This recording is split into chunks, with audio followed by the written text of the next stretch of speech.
ಅದೇ ರೀತಿ ಸರ್, ಈಗ ಇನ್ನೊಂದು ಮುಖ್ಯವಾಗಿ ಪ್ರಶ್ನೆ ಅಂತಂದ್ರೆ, ತಮ್ಮ ಎಜುಕೇಶನ್ ಕ್ವಾಲಿಫಿಕೇಶನ್ಸ್ ಬಗ್ಗೆ ಯಾವ ರೀತಿ ಪ್ರಶ್ನೆಗಳನ್ನ ಕೇಳ್ತಾರೆ? ಯಾಕಂದ್ರೆ ನಾವು ಡ್ಯಾಫ್ ಅಲ್ಲಿ ಈಗ ನೆಕ್ಸ್ಟ್ ನಮ್ಮ ಮೂಲ ಹೇಳಿದ್ಮೇಲೆ ನೆಕ್ಸ್ಟ್ ಬರೋದೇ ಎಜುಕೇಶನ್. ಸೊ ಎಜುಕೇಷನ್ ಕ್ವಾಲಿಫಿಕೇಷನ್ ಬಂದಾಗ ಎಕ್ಸಾಂಪಲ್ ಆಗಿ I am a engineer, so I completed in electronics and communication branch. So ಯಾವ ಇಂಜಿನಿಯರಿಂಗ್ ಬ್ಯಾಕ್ಗ್ರೌಂಡ್ ಇದ್ದು ತಾವು why you preferred civil services, so why you are so interested in this civil services, because ನೀವು ಅಲ್ಲಿ engineer ಆಗಿ ಒಳ್ಳೆ MNC ಕಂಪನಿಯಲ್ಲಿ ಒಳ್ಳೆ package ತಗೊಂಡು ಕೆಲಸ ಮಾಡ್ಬೋದು ಅಂತ ಕೂಡ ಕ್ವಶನ್ಸ್ ಕೇಳ್ಬೋದು.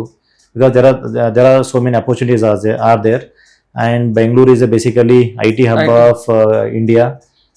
ಸೊ ಅಲ್ಲೂ ಬಹಳಷ್ಟು ಸ್ಕೋಪ್ ಇರೋದ್ರಿಂದ ತಾವು ತಮ್ಮ ಬ್ಯಾಕ್ಗ್ರೌಂಡ್ ಏನಿದೆ, ಎಜುಕೇಷನ್ ಕ್ವಾಲಿಫಿಕೇಷನ್ಸು, ಸೊ ಆ ಸಬ್ಜೆಕ್ಟ್ ಬಗ್ಗೆನೂ ಕೂಡ ತಾವು ಬಹಳಷ್ಟು ತಿಳ್ಕೊಂಡಿರಬೇಕು. ಆಮೇಲೆ ತಾವು ಇಂಜಿನಿಯರಿಂಗ್ ಇದ್ದಾಗ ಫೈನಲ್ ಇಯರ್ ಇದ್ದಾಗ ತಾವೆಲ್ಲ ಪ್ರಾಜೆಕ್ಟ್ಸ್ ಎಲ್ಲ ಮಾಡ್ತಾರೆ, ನಾವು ಮಾಡಿದೀವಿ. ಸೊ ಪ್ರಾಜೆಕ್ಟ್ಸ್ ಅದ್ರ ಬಗ್ಗೆನೂ ಕೂಡ ಕ್ವಶನ್ಸ್ ಕೇಳ್ತಾರೆ. ಸೊ ಆ ಪ್ರಾಜೆಕ್ಟ್ಸ್ ಅನ್ನ ಯಾವ ರೀತಿ ಬೇರೆಯವ್ರಿಗೆ ಹೆಲ್ಪ್ ಆಗಿದೆಯಾ, ಸೊ ಇನ್ ಪ್ರಾಕ್ಟಿಕಲ್ ಮ್ಯಾನರ್ ಅಲ್ಲಿ, ಸೊ ಅದ್ರ ಬಗ್ಗೆನೂ ಕ್ವಶನ್ಸ್ ಕೇಳ್ತಾರೆ.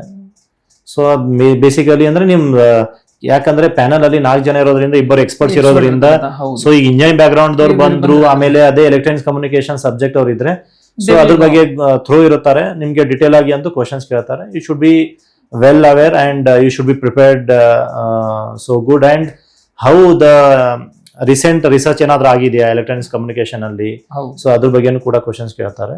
ಸೊ ನಿಮಗೆ ಸಿವಿಲ್ ಸರ್ವೆಂಟ್ ಆದ್ಮೇಲೆ ಯಾವ ರೀತಿ ಕೂಡ ಅದನ್ನ ಹೆಲ್ಪ್ ಆಗುತ್ತೆ, ಅಡಾಪ್ಟ್ ಮಾಡ್ಕೋತೀರಾ, ಅಡ್ಮಿನಿಸ್ಟ್ರೇಷನ್ ಅಲ್ಲಿ ಯಾವ ವ್ಯಾಲ್ಯೂ ಆಡೆಡ್ ಆಗುತ್ತೆ, ಅದ್ರ ಬಗ್ಗೆ ಎಲ್ಲ ಕ್ವಶನ್ಸ್ ಕೇಳ್ತಾರೆ. ಚೆನ್ನಾಗಿ ಪ್ರಿಪೇರ್ ಆಗ್ಬೇಕಾಗತ್ತೆ.